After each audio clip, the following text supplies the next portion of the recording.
소리지?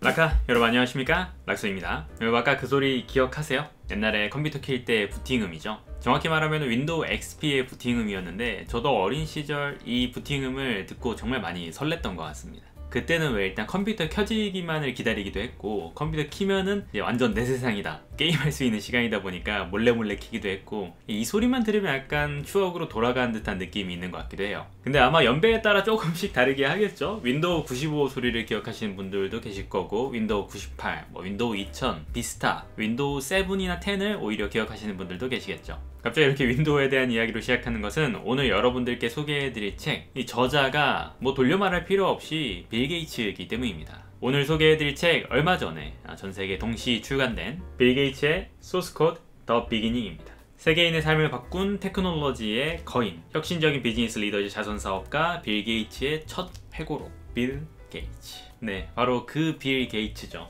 사실 우리 세대 사람 치고 이 빌 게이츠의 이름을 모르는 사람이 있을까요? 그 빌 게이츠가 정확하게 뭘 했고 어떤 삶을 겪어왔는지 이런 것들은 모를 수 있긴 한데 어린 시절부터 빌 게이츠 이름을 모르고 자랄 수는 없었던 것 같아요. 워낙 부자기로 유명해서 항상 세계 1위 대부호 이런 걸로 많이 알기도 했었고 그랬던 시절도 있기도 했었죠. 지금은 자선사업을 하다 보니까 그쪽으로도 많이 알려져 있긴 하지만 저 어린 시절엔 항상 일단 제 가장 오랜 기억 속의 빌 게이츠는 생각쟁이였던 걸로 기억을 하거든요. 어릴 때 집에 생각쟁이라는 그 잡지가 있었어요. 지금은 나오나 안 나오나 모르겠는데 그 잡지에서 세계 1위 부자 하면서 빌 게이츠를 잠깐 간략하게 소개했던 그 단락을 봤던 게 지금도 좀 기억이 나요. 그 당시에도 말이죠, 그거 보면서 이게 얼마야?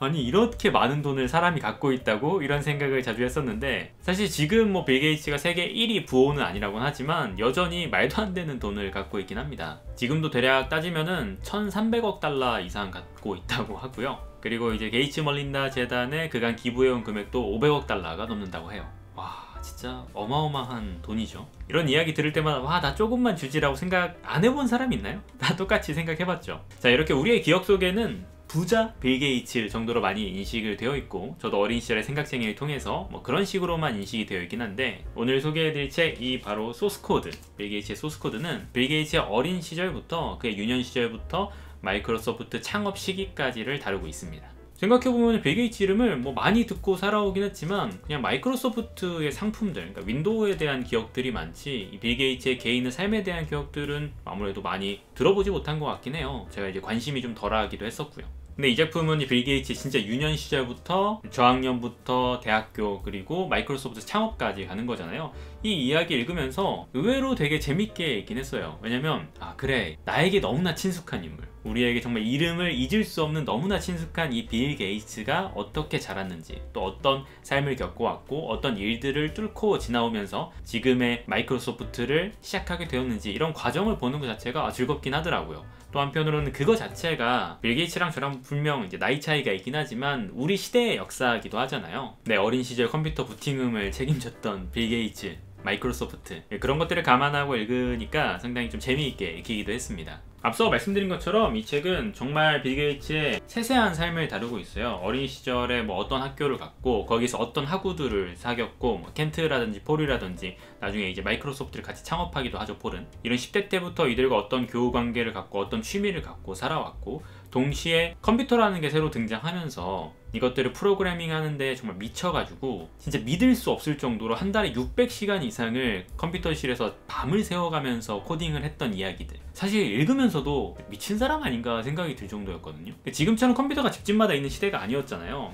학교에 딱 한 대 있고 이런 시절이었고 그리고 컴퓨터를 돌리는 것 자체가 돈이 들어가는 그 통신료가 정말 만만치 않던 시대였거든요. 근데 진짜 밤을 새워가면서 하루에 2시간씩 자면서 한 달 내내 컴퓨터실에서 자고 먹고 그런 일들을 반복했던 거예요, 10대 소년이. 그래서 되게 재밌는 에피소드들이 몇 개 나오긴 하는데 이 10대 소년에게 학교가 의뢰를 해요. 얘네들한테, 이 컴퓨터에 미친 이 아이들에게 학교가 일을 의뢰하는데 어떤 일을 의뢰하냐면은 말 그대로 한 400여 명이 되는 학생들의 시간표를 짜는 그 프로그램을 만들어 달라, 이런 의뢰를 하거든요. 보통 그 당시에 이걸 하려면은 선생님들이 한두 달간 진짜 머리에 쥐 날 정도로 애써가면서 계속 수정하고 했어야 되는데 그것들을 이 컴퓨터의 도입으로 프로그래밍화해서 한 번에 해결할 수 없을까라고 부탁을 하게 된 거죠. 아니 10대 애들한테 자기들이 하면 되지 라고 생각을 하지만 그 당시에는 컴퓨터가 이제 막 도입이 되던 시기였다 보니까 오히려 이 아이들이 컴퓨터실에 한 달 내내 죽치고 있는, 하루에 2시간씩 자면서 프로그래밍 하고 있는 이 아이들이 전문가에 가까웠던 것이에요. 그래서 10대에 이미 그런 일들, 굵직한 일들을 처리하고 막 지역의 교통량을 조사한 일들도 처리하고 프로그래밍화해서, 그리고 나중에는 최초의 마이크로 컴퓨터에 대한 어떤 인터프리터, 베이직 인터프리터라고 해서 쉽게 말해서 컴퓨터를 좀 더 유용하게 만들어줄 수 있는, 명령을 이제 이행할 수 있게끔 하는 프로그램을 작성하게 되어서 그것들을 가지고 발을 내딛게 되는데요. 그래서 아까 말씀드린 그 전 과정이 어린 시절의 경험부터 학교에서의 경험, 하버드를 가고 또 하버드를 잠깐 나와서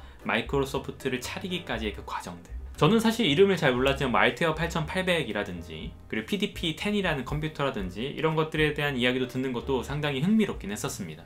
내가 한 몇십 년만, 한 10년, 20년만 더 일찍 태어났어도 이런 것들을 이야기를 들어보고 이 과정을 전부 좀 얼추 들어봤을 수도 있겠구나, 이런 생각이 들더군요. 물론 저는 그 정도는 사실 아니기 때문에 결과적으로 항상 뭐 도스 정도는 기억해요. MS-DOS 정도는 기억하고 그 다음에 한 486, 586을 지나서 윈도우 시절로 이렇게 쭉 넘어오게 된 케이스죠. 사실 이 책은 소스 코드 더 비기닝으로 되어 있는데, 이 빌 게이츠가 앞으로 작성할 회고록 중에 한 편이에요. 총 3편으로 기획되어 있다고 알고 있어요. 뭐 언제 나올지는 모르겠지만 다음 편부터는 마이크로소프트의 성장 과정을 다루는 이야기가 될 것이고, 아마 3부에서는 높은 확률로 빌 게이츠 멀린다 재단, 그러니까 기부 사업을 하게 된 이야기들, 그리고 그 진행 사항들, 이런 것들에 대해 이야기하지 않을까 싶습니다. 그래서 개인적으로 이 첫 이야기도 흥미롭게 읽긴 했지만 두 번째 이야기인 마이크로소프트의 성장, 그것도 진짜 궁금하긴 해요. 물론 얼마나 많은 기업들 간의 암투가 있고, 또 사실 그 당시에 이 빌 게이츠에 대한 평은 그렇게 우호적이진 않았거든요. 말 그대로 실리콘밸리의 악마라고 불릴 정도로 정말 뭐 악랄했던 기업인, 직원들을 엄청나게 몰아세우는, 아까 말씀드렸잖아요. 이 학생 때부터 하루에 2시간 자면서 일을 했던 인물이라 그런지 정말 이 작품 속에서도 계속해서 그런 면모를 보여주거든요. 일에 미쳐 사는 인물의 면모를. 근데 전반적으로 제가 이 책을 읽으면서 느꼈던 바 중에 하나는 빌 게이츠가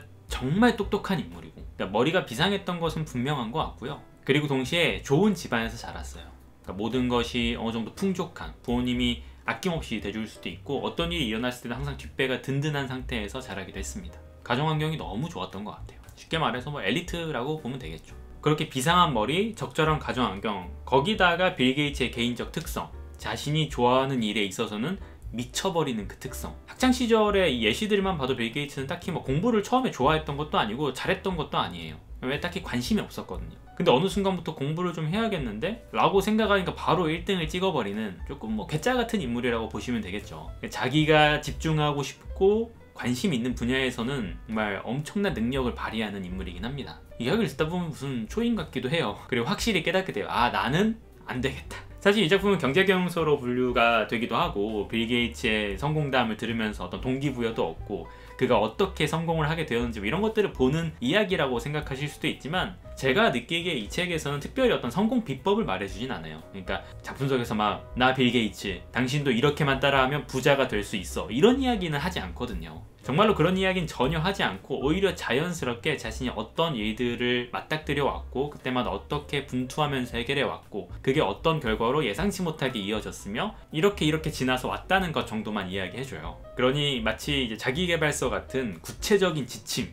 아침 몇 시에 일어나서 뭘 하고 하루에 꼭 몇 페이지의 책을 읽고, 이런 것들을 기대하시면 조금 예상과는 다르실 수도 있겠습니다. 저는 어쨌든 문학을 주로 읽잖아요. 이 작품은 회고록이고 자서전이라고 보여지긴 하고요. 자서전이 모두 문학적이랄 것은 아니지만 일견 그런 시각으로 작품을 읽게 되기도 했었는데요. 그렇게 보니까 인간 빌 게이츠라는 인물이 어떤 인물이었는지 좀 많이 생각을 하게 되기도 하고, 지금은 우리가 엄청나게 성공한 인물, 뭐 어떻게 생각하면 진짜 말도 안 되는 일을 이루어낸 위인처럼 여기는 부분들도 없지 않아 있기도 한데, 저는 이 빌 게이츠 어린 시절의 과정, 이 분투들을 보면서 오히려 이 빌 게이츠라는 인물이 갖고 있던 두려움이라든지, 그리고 관계에 있어서의 어려움이라든지, 그의 약점들이라고 할 만한 것들, 다시 말해 그의 미숙함, 이런 것들을 보는 계기가 되었던 것 같기도 해요. 그렇다고 이 회고록에서 모든 걸 정말 100% 솔직하게 고백했지는 않았을 수도 있죠. 그럼에도 시시각각 판단이 변하고 또 좌절하고 이런 모습들을 보면서 결국에는 우리가 다 같은 인간이기도 하고, 이 빌 게이츠의 엄청난 성공 그 이면에는 매번 치열하게 고민하고 또 성공을 위해서 노력하고, 하지만 또 실패하고, 이런 과정들이 켜켜이 쌓여 있구나, 이런 것들을 볼 수 있었습니다. 그래서 저는 이 책을 처음에 제안받고 읽어볼 때 과연 어떤 이야기가 들어있을까, 그러니까 흔하디흔한 성공 스토리가 들어있을까, 이런 것들을 예상을 하기도 했었는데 그보다 훨씬 인간적인 빌 게이츠의 모습들이 많이 담겨져 있는 거예요. 거기서 뭐 처음부터 제가 이 작품을 읽을 때 그렇다고 그런 걸 기대하진 않았죠. 나도 이거 읽으면은 빌 게이츠만큼 부자가 발톱 끝만이라도 그런 것들을 기대하진 않았는데, 뭔가 경제경영서로 분류가 되어 있고 하다 보니까 혹시나 그런 부분들이 많이 쓰여져 있을까라고 생각했지만, 진짜 회고록 자서전이라는 말답게 어떻게 생각하면 진짜 그냥 하나의 이야기 정도로 읽히기도 하더군요. 그러나 이 작품을 읽으시는, 이 소스코드를 읽으시는 어떤 분들에게는 다른 의미로 다가올 수도 있습니다. 저는 본디 이렇게 뭔가 경제경영과는 조금 거리가 먼 인물인지라 동과는 좀 거리가 있는 것 같아요. 그래서 그런 메시지들을 충분히 읽어내지 못하는 거일 수도 있고, 이런 경제경영에 관심이 많으시고 빌 게이츠의 삶을 통해서 어떤 성공의 동기부여를 받으시고자 하시는 분들은 이 책을 읽으면서 무언가를 발견하실 수도 있겠죠.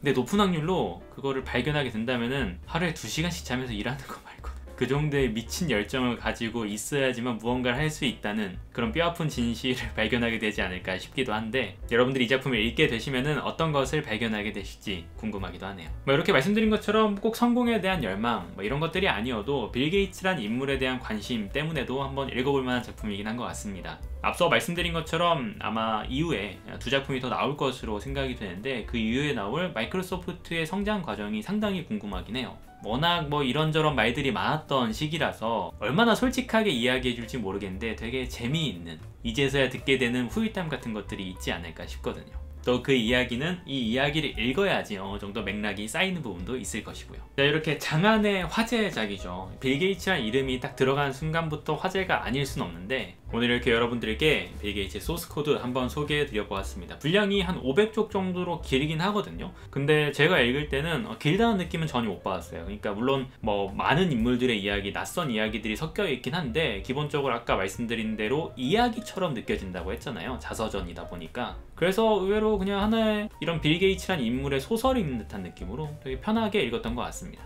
그래서 너무 분량이 두껍다 혹은 어려운 이야기, 복잡한 이야기 그런 건 좀 없으니까 편하게 읽어보셔도 좋을 것 같습니다. 자, 진짜로 이렇게 빌 게이츠의 소스코드 소개를 마무리 드려보고요. 저는 이제 컴퓨터 앞에 앉아서 윈도우 10 운영체제 아래에서 편집을 하러 가야겠죠. 윈도우 11로 빨리 업그레이드해야 되나? 좀 아직인가? 자, 여기까지 락소였습니다. 여러분 안녕히 들어가시고 다음번에도 책 이야기 가져오도록 할게요. 그럼 안녕히 들어가세요.